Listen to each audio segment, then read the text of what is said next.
Welcome to Missed Opportunities for Good, the podcast where we open up the space to have conversations about trends, campaigns, and cultural moments at the intersection of marketing, advertising, and impact. Hi, I'm Alana Ficalora. Hey, I'm Steph Belsky. We're social impact strategists, colleagues, and friends who are on a mission to revolutionize the industry we love. Listen, today there's a lot of virtue signaling, greenwashing, cause washing, or companies saying nothing out of fear of getting it wrong. Whether it's a moment or a movement, it still has to be real. It has to be authentic and aligned with the brand, not just performative. It's about the action being taken that goes along with the messaging. So we're here to highlight who's doing it well, what could be done better, and how companies can stop leaving money and the potential for real social change on the table. Our guest today on Creative Conversations is Amy Williams. Welcome to the podcast, Amy. Oh, hi. Thank you for having me. Yay! Absolutely. Before we get into formally introducing you, we would love to ask you why you do what you do without literally telling us what you do. What's your why? What's the greatest good I can do with the one life I have? I really, really think about that question. And I remember a moment, probably about 3-4 years into my career, where I realized that what I was spending my time on didn't feel important enough. And it's like quite a heartbreaking thing to realize that the career path you've chosen it didn't make me proud. And I had this sort of fork in the road moment where I figured I could either go back and retrain and, become a doctor or a lawyer or someone that actually helps people, or I could try and find a way to use the skills I'd got and the knowledge I had and the industry I was in, and to harness it in a way that was more meaningful. Yes. And so that's been a big part of what's fueled me, and what motivates me today is the idea that I can take this amazing industry we all work in and, we're here to talk about, but use it and harness it in a way that I'm proud of. Yeah, I love that. I love that too. And, we talk about this all the time. You are legitimately revolutionizing the industry of advertising. And this is a core passion of all three of us. And we're really, really so excited to get into it more, Amy. So now we're actually going to share what it is that you do. Amy Williams is the founder and CEO of Good Loop, the good engagement platform that uses good to unlock better performance from paid media campaigns. Since founding the company, Good Loop has raised over $14 million for good causes. $14 million. I cannot wait to hear more about this, while consistently proving that doing good delivers better business results. Hear, hear, hear. Amy was listed as one of Forbes 30 Under 30 and is among Ad Age's Women to Watch and Campaign Magazine's Inspiring Women. She's an EY Entrepreneur of the Year and has been recognized by the UN in their Meaningful Business 100 as a leader who's combining profit and purpose to help achieve the UN global goals. Amy has been a face of the United Nations #SheInnovates global campaign. She's also an Adweek and Times contributor, a previous Cannes SDG Lions judge, and a passionate Bloom mentor. Amy, to tell you that we are excited to have you would be an understatement. Well, thanks. I mean, I was so excited when you invited me on, Steph, because I know that this is a passion we all share. Yeah. And it is such a shame. There's so much creativity in our industry. There's so much talent and energy and innovation and money. And if we can just all take this passion. I meet so many brilliant people that work in our industry that want to do something good with it. Yes. And, we just need to spend a little bit less time figuring out how to get people to doom scroll and a bit more time figuring out how to change culture for the better.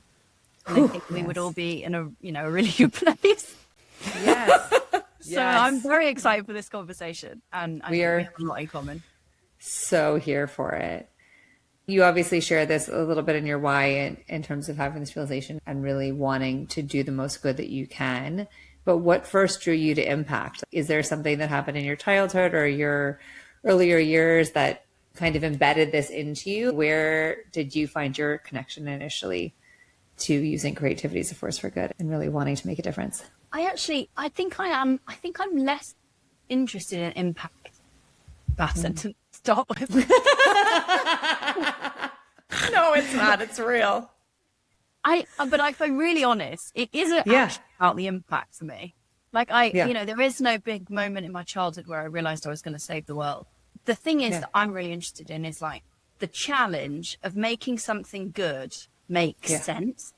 I think that's the thing that conundrum is the thing that I just can't unsee, is the interesting challenge of like, if you make good behavior the default or the scalable option or the better outcome, and if you play into the structures and systems of capitalism that exist that have like, this huge power within it, like you can make change happen at scale. And that's kind of what I meant with that first answer is like, I'm not interested in like, oh, how can I be the Mother Teresa of my generation? I'm interested in like, literally, how can I do the maximum amount of good?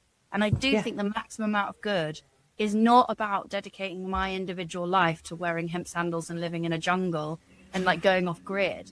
I think the impact I can have is working within the system to make the Unilevers and Mars and P&Gs and, these huge companies do 1% more good. And that would be more good than I could ever do in a lifetime. Yeah, well, but there's so much power in that as well. Yeah. And I think, what was I going to say? The whole idea of working within these systems that were not set up to be good, to do good, right? And bringing a new perspective. And also, like when I was at College Humor and we started the Law Aid program, it was taking a system of a rabid fan base who loved College Humor, stupid, funny videos. And we put a paywall and said, when you make a donation of a minimum of $1 to Doctors Without Borders via a First Giving account that we had set up, because there was no Stripe, there was no PayPal, right? There was none of that. You get this exclusive content and everybody wanted it. And so to see that continuing and to say, this is the new law aid, so to speak, you're taking a behavior that people know and do of skipping videos, right? And saying, but what if you didn't? What if you didn't skip that video? What if you didn't hit that skip button and instead watched an entire campaign, watched an entire 30 seconds, took away some of that control of wanting to hit the skip button, but instead saying, but it's going to a bigger cause. It's going to do more good in the long run. And I think it's very cool, the idea of taking a behavior that everyone knows and does all the time and changing it and elevating it for good. That's a lovely way of putting it. Yeah, that's exactly what we do. I mean, it's not a complicated business. We kind of inject this tiny little value exchange, exactly like what you did. We take this little value exchange and we inject it into the existing behavior, the existing infrastructure of advertising technology. And in that millisecond moment where you're going to press that skip button, we say, well, what if you didn't? What if you didn't skip, but instead you give this advertiser 15 seconds of your very precious time and they will make a donation on your behalf. It's literally rewarded. It's an incentive structure, but it's an incentive structure that is tied to the values of the brand. And so where incentivized advertising has become quite unpopular and considered quite a low value inventory by many media buyers, what we can do is take that same sort of incentive idea, but because we're tying it to the values of the brand and the values of the audience, we can show second order effects that, above and beyond more people watch your video, you also get more people consider your brand trustworthy, more people are likely to take action on the ad, more people remember the ad because they've actively chosen to watch rather than being forced to watch. Like, it's a much more proactive emotional state to be in. So there's all these amazing results. And that's what I mean when I say, you know, yeah, we've given a lot of money to amazing causes, but that's not my why. My why is that we've hacked a system and a really scalable way to make it slightly better. And that's the thing that I'm really proud of. It's so good. It's so good. Well, I'm also curious to know if impact is on the back burner. I'm kidding. But what are some issue areas that you are most passionate about? Personally, I think it evolves as your life stage changes, doesn't it? I mean, 1000%. Just before we press record, we were talking about how much these conversations seem to keep coming back to working mothers and to trying to be brilliant for my new daughter and also be brilliant in my career. And that's created this whole new set of interests that I have around parental leave and maternal rights. And I've been doing some very scary deep dives into the way that women in the US in particular are treated in the experience of growing a child and the experience of having a child and then trying to reintegrate into the workforce. And so a lot around like gender parity and a lot of my preconceived ideas of gender equity have been challenged by the experience of having a child because it is not equal. And I think I was a little bit naive about, oh, we'll just treat everyone the same. I'm just Amy. I'm not a woman. And like I've the most female experience of giving birth and it's completely changed. So that's like something that's very front of mind. In the back burner always is like low level existential angst about our planet. and I really, I don't know why. Just low level? Still gone, but you know, sometimes I manage to forget for an afternoon. But truly, I can't understand how people don't find that more urgent and scary. And so I'm very passionate about things like the work of the Nature Conservancy and the Arbor Day Foundation. And I'm really inspired by 1% for the Planet, another great example of hacking a capitalist system and integrating giving and philanthropy in a really smart way. So I think those are probably the two areas where I'm most active personally at the moment. Yeah, I love it. It is so true. That is another conversation that we end up having a lot as well, both just Steph and I in general, but then also on the podcast, is the idea that your focus area does change based on what season of life you're in. Yeah. And also, I think it's very easy to have preconceived notions about what having a family is like and giving birth is like and all the experiences that surround it on all ends, before, after, in between, going back to work, like all of it, because people are doing it every day and you're like, this is normal. And then it's not until you go through the experience that you're like, oh, this system is very broken. And this is even just from my privileged experience. These are all the places it's broken. Yeah. And then you look at the rest of the country and you're like, how? Blows my mind. Like exactly to that point. That's such a good way of putting it. It's so commonplace that you just assume it must be quite normal and easy because everyone does it. And it blows my mind how hard it is and how many people do it. Yes. It's possible to imagine. And continue to over and over again. And then you get to like childcare side of it.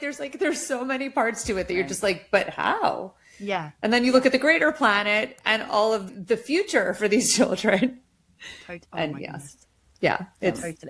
but actually it's funny, the point on like what I care about personally, it sort of ties back to what I was saying about Good Loop, which is every consumer has something they care about. So a lot of our work is actually connecting brands with the right nonprofit to connect with their audience. You know, where the season of life piece is key, but also there's a lot around if you're a member of a minority group or if you're particularly invested in your community, then you might look at brands or consider brands that have more grassroots investments or, you know, just show up in an authentic way in the communities that matter to you. And so I think a lot of people assume with Good Loop that we're a platform targeting younger audiences because there's this assumption that younger people are more socially active. But the answer isn't actually, it's Gen Z and millennial that care. It's just everyone cares about different things. And finding the nuance of like mental health is a great example. Mental health applies to everyone, but if you're at a different stage of life, you might think about elderly loneliness versus, you know, suicide rates amongst young men. So those are like both mental health issues, but they just speak to people who are different points in life and are experiencing different things, prioritizing different things. Yeah. Is there an impactful project you've worked on that you were super proud of? I'm not going to say it was your most favorite because that's, you can't choose, but that you're really proud of. I think one that I've found a lot of joy in is a partnership with Nature Valley, the General Mills brand, because it's a brand that on the surface doesn't really have any big social mission. It's a humble cereal bar, but it does have nature in its name, and it also is in like a very competitive and high impulse category. Is very emotional, like those just make it a very emotional category. And so as the team started working with us and started talking to us about their challenges, it was really apparent that talking about the oats in the granola bar is never going to be enough. Has to pull on the heartstrings. Yeah. And they have an amazing partnership with the National Parks Foundation. About 15 years they've been doing it now. They're one of the biggest funders of the National Park Foundation. And interestingly, the national parks are one of the most bipartisan issues around sustainability in the US. 85% of Republicans and 92% of Democrats, something to those effects, are in support of the protection and preservation of public land. So it's this really smart play from General Mills to be about nature and about the celebration of the natural world and the function of it, without being partisan and without getting caught in the particular cultural moment that we find ourselves in. And so I am really proud of that work. And I can't take credit for any of that partnership. That was there before Good Loop joined, but we used the skip functionality that beautifully explained to bring it to life and to involve consumers in it. And we've got such lovely results, both in terms of the ad being 4 times more memorable when it donates to national parks, but also they do internal attribution modeling to look at how it affects sales of cereal bars. And we have data to show that when you make a donation with the ad, you drive higher sales results. And so that data is just gold dust to a business like Good Loop. So often we get pigeonholed as the charity platform, and people say we'll call you at Christmas when we're doing a toy drive. It's no. That's the opposite of what you should be doing. You should be using us when you have a really important product message, a tactical message, because what we're doing is we're using... And any paid media, period, end of sentence. Literally. And this is a great example of that. So I'm really proud of it. I think they should be proud of it too, because it is just such a lovely example of a brand doing it with authenticity and with genuine commitment and over an extended period of time, which is key to making this stuff authentic. Super, super impressive stuff. And keep your eyes peeled, because there's some cool stuff coming out in the next couple of months in celebration of the USA 250. Oh, very cool. That's awesome. I do remember Nature Valley's partnership with National Parks because, gosh, it was like Ad Week or something years ago, pre-COVID days, so 100 years ago, when I saw a case study presented about what they had done. They were mapping trails, and Nature Valley had funded, instead of it just being like Google Maps for cars, they were doing that essentially for trails, and they were behind that. And it was a very cool presentation. And I was like, oh, it's not just a granola bar. We're helping the world. And let's be honest, national parks could use all the help they can right now. Yes. Because they are not getting the support that they need. Yeah. I want to get back to what you said real quick, Amy, because you mentioned you didn't start this partnership between the National Parks Foundation and Nature Valley, right? But what I love that Good Loop does is that you help to amplify that partnership and really make it tangibly active in a way that people can see and physically be a part of. And so, yes, while you didn't put the 2 and 2 together to begin with, I think Good Loop does a really fantastic job of making the partnership real and tangible. Oh, yeah, thank you. I really appreciate you saying that. And I'm glad to hear you say that, because that's exactly what our sort of mission is. We're not the business that helps define the purpose of a business or the right nonprofit partner necessarily. Right. Where I think our role comes in, and where I see many of these partnerships fall down, is firstly you build the partnership and then you don't know what to do with it. There's a lot of that where it's like we do a race for life, and we have a bucket in our offices, and they don't know how they need digital tools to like turn charity. Oh, that bucket is so real. Everyone's got the bucket. But we need more digital tools to turn good into marketing collateral and good into marketing tools. And the two there's not really any shared language or shared system. So part of it is just like, what do you do? And so often I have meetings where they say, we have this amazing program. It's sat 10 pages deep, buried on our CSR website, and no one's ever heard of it. And that like feeds into the second part of my point, which is that it then means that all the social impact of a company sits as a cost center, that they have no attribution, they have no measurement, they have no metric of success, they have no idea how that good contributes to the business growth. Sometimes they have a cool gut feeling that it sort of does something around staff retention, but there's no way to measure it and there's no way to quantify it. And if you can't measure it, you can't increase it. But when we come in, it's really about saying, okay, you've got this partnership, you've committed to give 5 million next year, lovely. Now what are you going to do about it, and what does success look like, and how do we get that 5 to 6 million? What do you need to see in order to justify donating more next year? And that's the conversation I'm interested in. On that note, because I love that you're tackling this piece of it that a lot of people are not thinking about, and have had a lot of success in doing that so far. What's the biggest challenge you're facing right now? Do you know, I it's a bit of a boring one, but I feel like people just don't reply to emails anymore. Like, I don't want to sound like some old granny in the corner, but back in my day, you replied to email. It just feels like our outreach has become significantly less effective. And I'm really struggling. As a smaller business in this massive industry, events have always been really inaccessible to us, right? I mean, we're going to Cannes. It's one of our big investment of the year. Aside from that, every event is 10 grand to attend, 50 grand to speak, 200 grand if you want an exclusive dinner. Like, that's just not realistic for a small, medium business like Good Loop. And so we really rely on outreach, email outreach and LinkedIn and classic sales tools. But I've just seen really substantially in the last 18 months that channel depreciate. And so we're so much more reliant on in-person events, which the price of which have gone up astronomically. And I'm just, that at the minute is really a stranglehold on our business, if I'm honest. And I'm talking to my sales team a lot about this sort of doom loop we get in, where we have a great meeting with someone, they say they love it, and they say, cool, I'll email you next week, we'll make a plan, and then they just stop replying.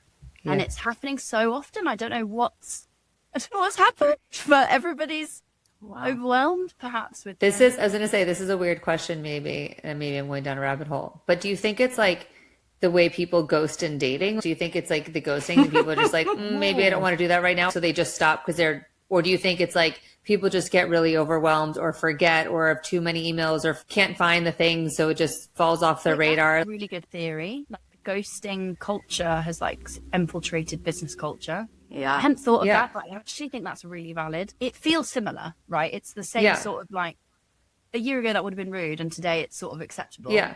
And no is a fine answer, by the way. Like, if you want to exactly. Like, you could just close the loop. Close the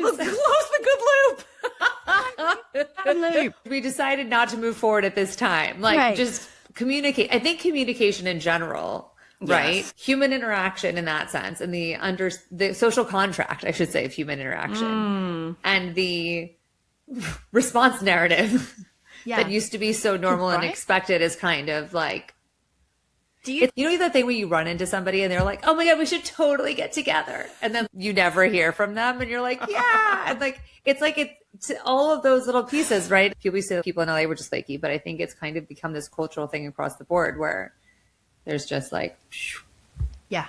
And I know those people are just like overwhelmed with emails or whatever, but yeah. My other theory is that the capacity of AI driven outreach has just exponentially increased the amount of spam we're all getting. Yes.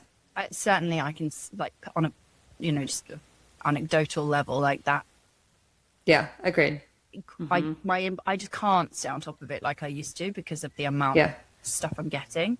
So probably a combination of the ghosting culture. Yeah. I feel like we've done like a great socio anthropomorphic deep dive into the cultural 100%. And I think that's truly a good point about the AI of it all, because it does feel like there's just an overwhelming amount of content getting thrown at you at all times, but especially in email and the amount of spam you get now. Yeah. And being able to differentiate between what is a real person you want to talk to, or you've met or you've had a conversation with, and what is just spam outreach is becoming such a fine line.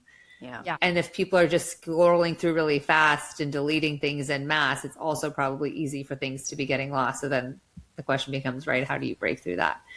Totally. But yeah, I do. I mean, that's an interesting one. It sort of speaks to why what you guys are doing is so valuable, though, I think, because it does give those opportunities for people like me to tell the story of what I'm building. And, that is becoming more and more precious. Yeah, that's true. Yeah. Well, assuming somebody does email you, Amy, and they email you back, what would your ideal project or collaboration be?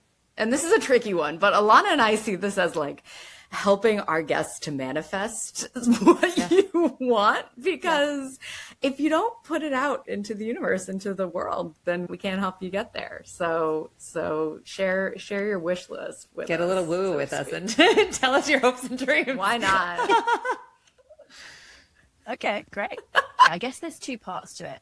The first part of the dream collaboration is when someone says to me, "Oh, we don't buy skippable."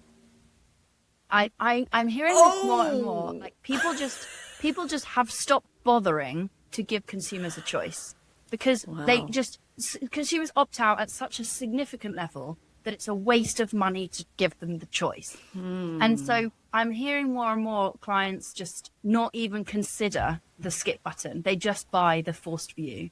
And whether that's TV or YouTube or, whatever channel, the option of not watching an ad is being taken away more and more, which is obviously happening concurrently with like the option to pay to remove ads altogether. So you're getting a huge swathe of society just opting out entirely by subscribing to YouTube Premium, subscribing to Spotify Premium, etc. But for those of us that are paying the poor tax of advertising, we're like getting forced to watch more and more of it. So there's this like really interesting dynamic happening. And if I can find a person that's in that current spot, then I can have a really interesting conversation with them, which is, okay, because everyone thinks like you, the skippable stuff is way cheaper because so few people, the demand is so low. It's way cheaper to buy skippable, which is better for the consumer. I mean, you will know that as a human being, it's better, but worse in inverted commas for an advertiser because everyone skips, right?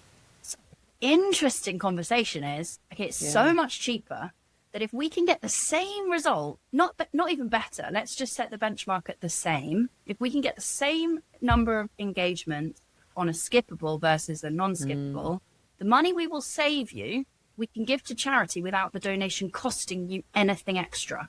So essentially, we can find a delta in the value of the inventory, and we can use the donation to increase that value such that the donation actually pays for itself. Now, I know I've lost like 50% of your audience because that was a very complicated and mass-driven argument.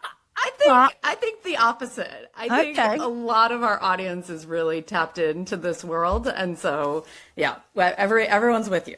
We're already thinking about the CPMs here. This is it. It's sexy CPM mass. And that's we can find those opportunities to create incremental value by arbitraging between what people value versus what is actually valuable.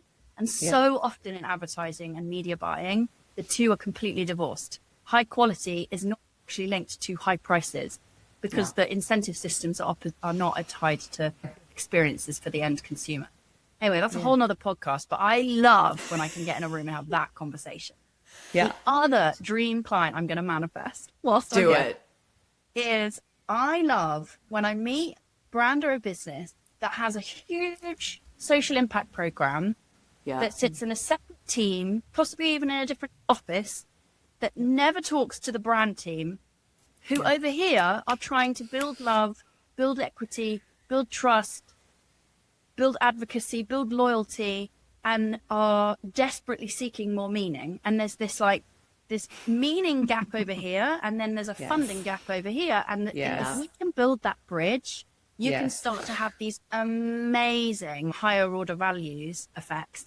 And like, that's where I look at with the Good Loop, where our most meaningful partnerships are. It's where we've been the bridge between those two teams. Yes. Yeah. There's so much of that bridge that needs to happen in so many places. So much bridge building, so many opportunities. So many silos. Yes. Yeah. Yes. So You're many very much silos. speaking our language. That is like half of why we started this podcast. Truly. Absolutely. Is a piece of advice you would give someone who, whether it's, I guess we can take this in two directions actually now, that you would give someone who is trying to build that bridge across, no matter which side they come from. Do you have any advice for the person trying to build that bridge across their company when those two areas are so siloed? Or just in general, if somebody works within a company or is an independent contractor who's trying to utilize these systems for good, like where to start? I think the thing I've had to get a lot better at is really actually understanding how that person gets paid or gets remunerated. Whether that's dealing with an agency and looking at the systems through which they are rewarded or penalized for choosing certain vendors and certain preferred partners, and having a sensitivity to, like, if they put Good Loop on a plan versus the trade desk, what it actually costs them, who's paying them. And then within a client or a brand organization, I think the same applies, but it's just, you know, their own personal bonuses. How are they actually judged? How does their boss consider them to have done a good job? I wasn't ruthlessly focused on that for a long time, and I thought that just generally solving business problems was enough. But you really have to be clear on, like, the media person has their little pot of budget. And if I can't show them how, by talking to the people over there in that room, that's going to help increase their media budget, because that donation money will now flow in through the media money, which means they can use it in different ways, they can activate it. And, you know, and I show donation people that, okay, if you take this money and turn it from a cost center into an investment through media, then you get all these other benefits. It means you can measure it. Yeah. The boss, how great it was. Each person has a different narrative of why it's good for their job. I just think that's the pragmatic advice. I know that's not super inspiring, but it's more about, like, every single But practical advice is also useful. Yeah. And it's the one that I've found most useful for my business is, like, on a personal level, how does this person look better to their boss tomorrow? Yes. If they choose to work with me. Yeah. I love that, Amy. I think more of us need to go into it with that feeling and that mindset of, like, how do I make you and you look like total rock stars while you're also making the world a better place? I mean, who doesn't want that win-win-win? That's amazing. Yeah. Totally. And it's an empathetic approach, right? Right. Which I think, you know, going back to the email thing, like, I know everyone's busy. I've started, even in my meeting with clients now, I've started sort of ending the call with, like, look, I know you're slammed, and the minute we finish this call, you're going to have 50 other priorities. Yep. Can we find time now, before we finish this call, to have a second conversation? Because I think I even did that with you like 2 weeks ago. I'm just following the master. Hardly. Besides, though, is it? But you have to. I think you have to. Otherwise, it gets lost in the void, and you're never going to talk to each other again. You just will get lost in it. And there's two ways to have that conversation. Either like, you're ignoring me, or being like, no, I know you're really slammed, and I don't want to be a bother. So let me help just get this out of your head. Yep. Yeah. Yep. You're doing them a service and also moving your business forward. And there is no shame in that, because you've got a lot of shit to do too. You've got a lot going on. You're a mom of a 19-month-old. Gosh, like, blah. Yeah, no, people just don't respect time anymore. It's like now who sounds like a grandmother? Like, people need to respect each other's time more. All right, before we jump into the campaign that you've brought us, we're going to quickly review our criteria, both for you, Amy, of how we look at campaigns, and for our listeners as well. So the first thing we look at is alignment. Next is partnerships. Call to action and transparency. Engagement. Optimization and amplification. With that, Amy, if you can please tell us a little bit about the campaign that you brought us today that is doing it well or not, and give us a quick summary of the creative, and then we can kind of get into evaluating it together. Yeah. Yeah, sure. Okay, amazing. And so the best way to explain this, I think, is through a timeline, because one of the things I love about this is how committed this brand has been for such a long time. So in 2006, Mars noticed that in Indonesia, where they had a lot of they have a big business there, and they have a lot of the fish stocks for their pet food comes from Indonesia.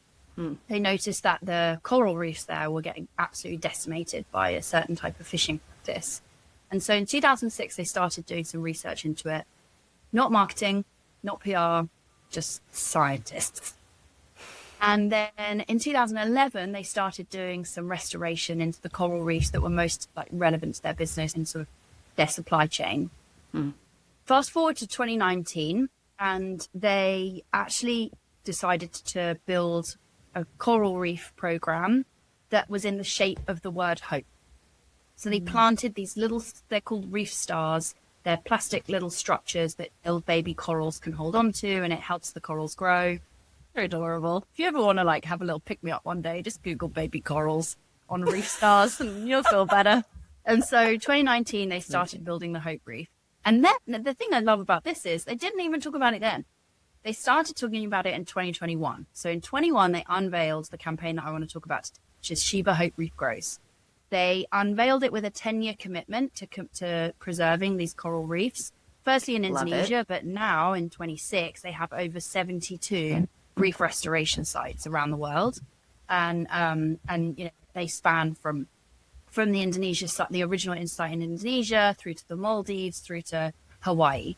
They started this incredible brand campaign through the Mars scientific research program, but now attached to their brand Sheba, which is the cat food brand within the Mars pet portfolio. The campaign has succeeded on so many different measures, right? They won 2 Grand Prix at Cannes. So from just a pure creative output, that they have achieved the highest accolade of our industry. Yeah. From a sustainability perspective, the fish stocks in that original Indonesia site have increased by 900%, with 52% increase in new species of fish. Wow. So it's an incredible outcome from the reef itself.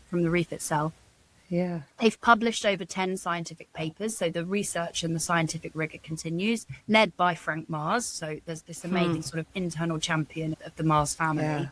Wow. And then the final lens I wanted to speak to was the marketing strategy of it, because cat food is this incredibly price sensitive category. Yeah. You're getting at me. No, I'm laughing because when you first sent us this campaign, I was like, please tell me that their advertising was something like, the cats need the fish and the fish are dying. I mean, quite a lot of leaps for a consumer. That's the thing, is cat food to coral reefs is 5 jumps. Yeah. So I do think there's some imperfect storytelling. My God, stuff. Yeah, I'm unhinged. Continue, please. That's stunning. That's stunning pun word. We should send them that as the next little freebie from us. But the category. Category. Okay, sorry. Continue. Yeah. I'll carry on.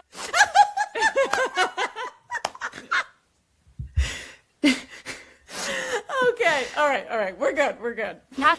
Oh my God, I can't even say Cat food.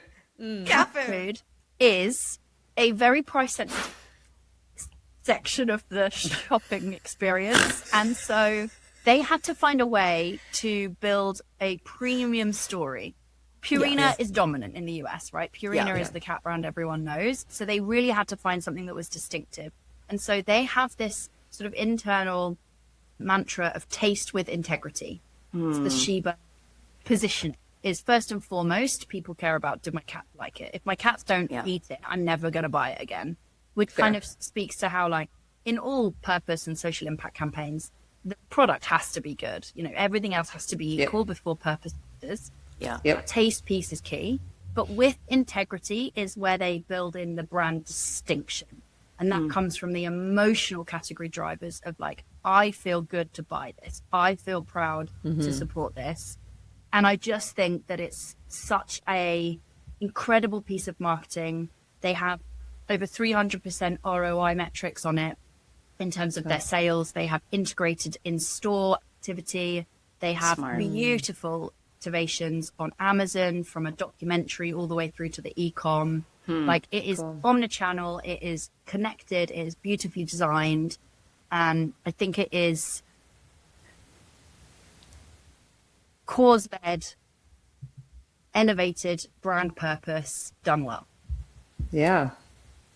It sounds like it. I mean, I love that they started this in 2006. I mean, look, this is the irony, I think, too, in tying to the sustainability piece of everything. And the literal business goals of a business is to have product to sell, right? So if the reefs are deteriorating and you don't have the fish that you need to make your product, you obviously need to do something about it. So the fact that they understood from the beginning, it starts out to some extent as a self-serving purpose because you need to do this. But then 1000%. Beyond that first step of, like, this is literally where we get our fish. And also we're going to sustainably source them and all of these other pieces, right? But then to continue to expand that across the world and set an example and not talk about it until even after the hope piece, right? Make sure those hope pieces are growing.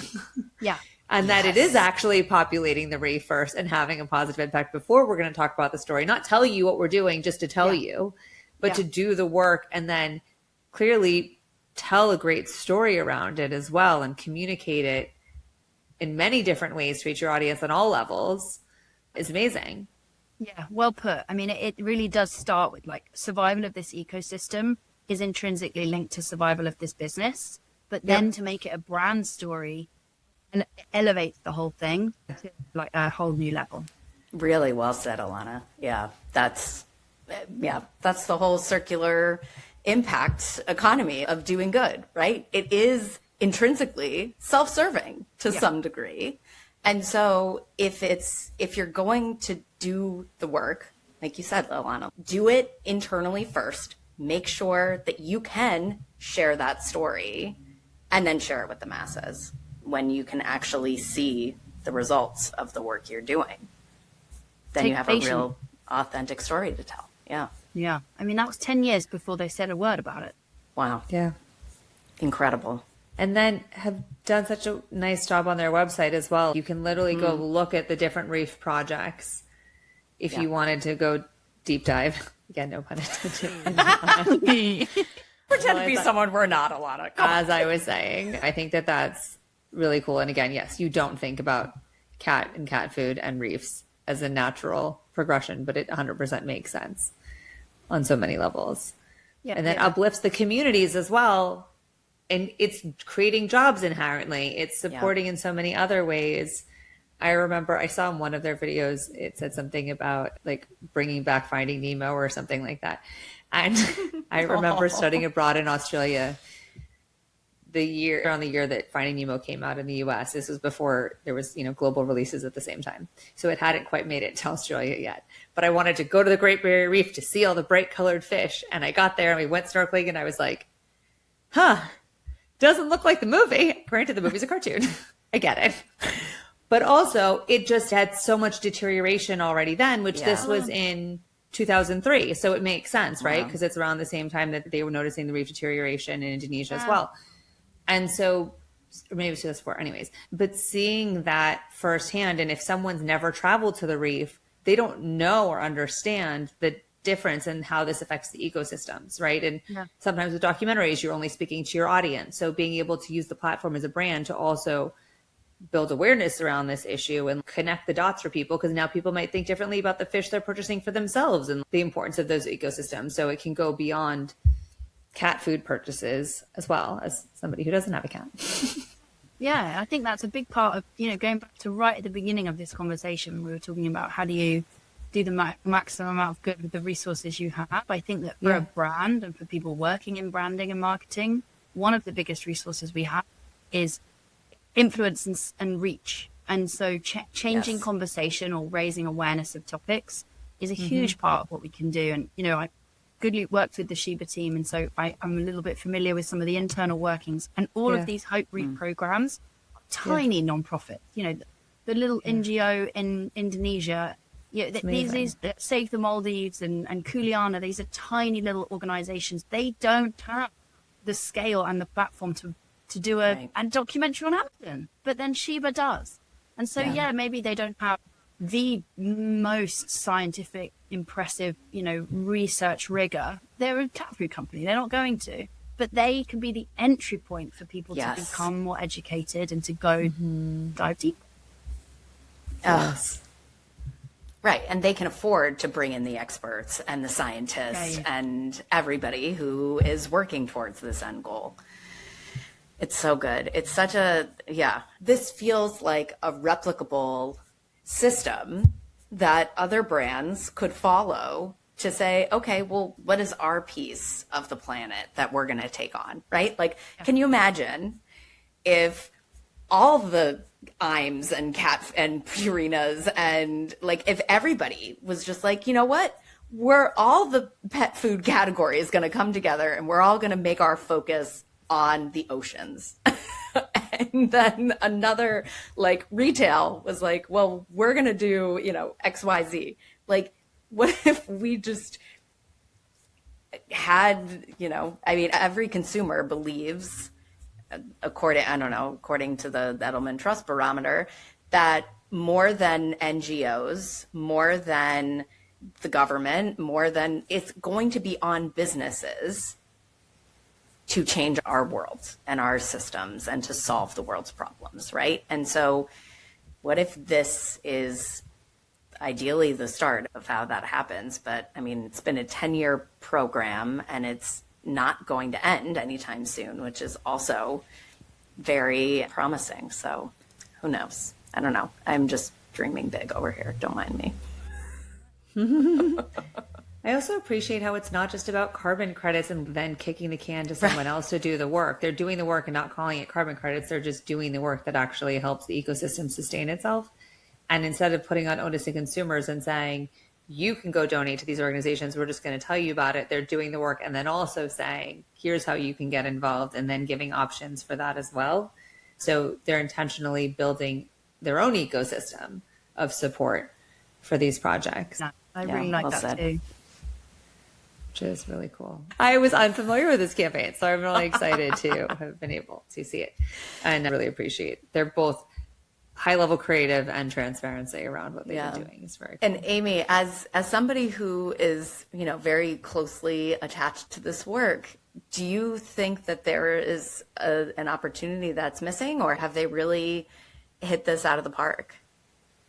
I know from speaking to the team that they have found the sort of the mental steps that Alana referenced of like cat food to fish to coral. It has been challenging at times. I know that's been something that they've struggled with.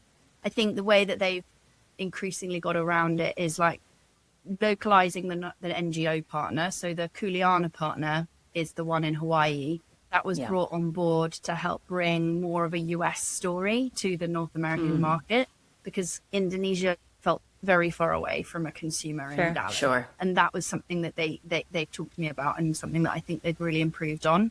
And also just leveraging it as a very like powerful visual, Yeah. Not every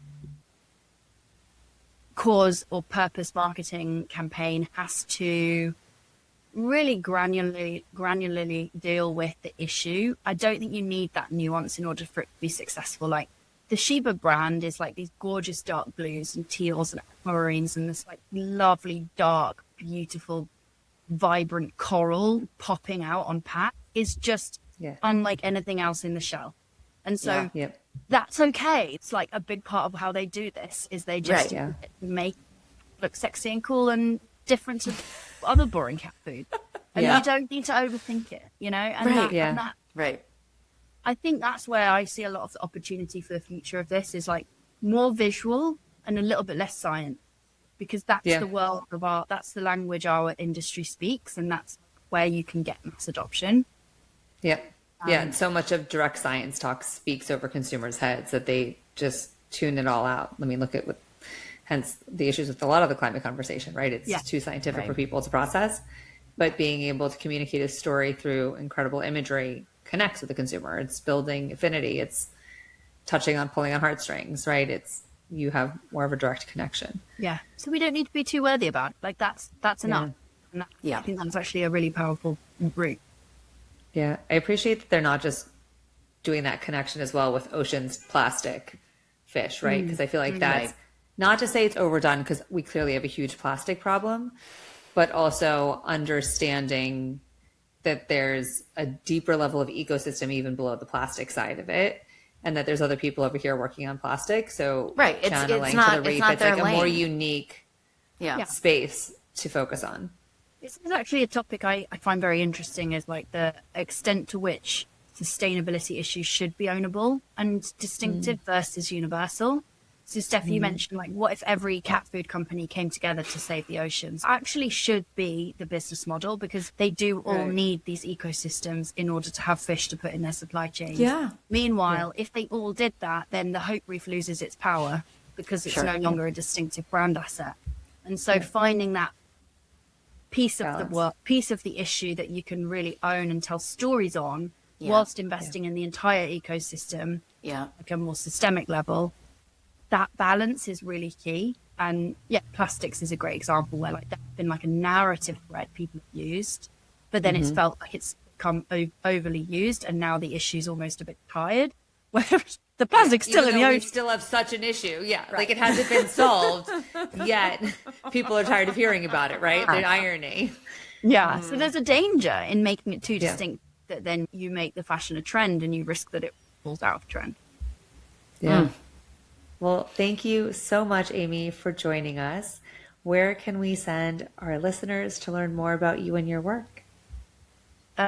Good-loop.com is our website, or find me on LinkedIn.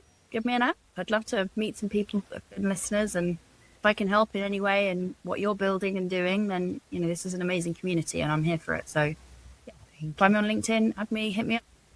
And respond to your emails. My email, you reply. Please reply to Amy's emails.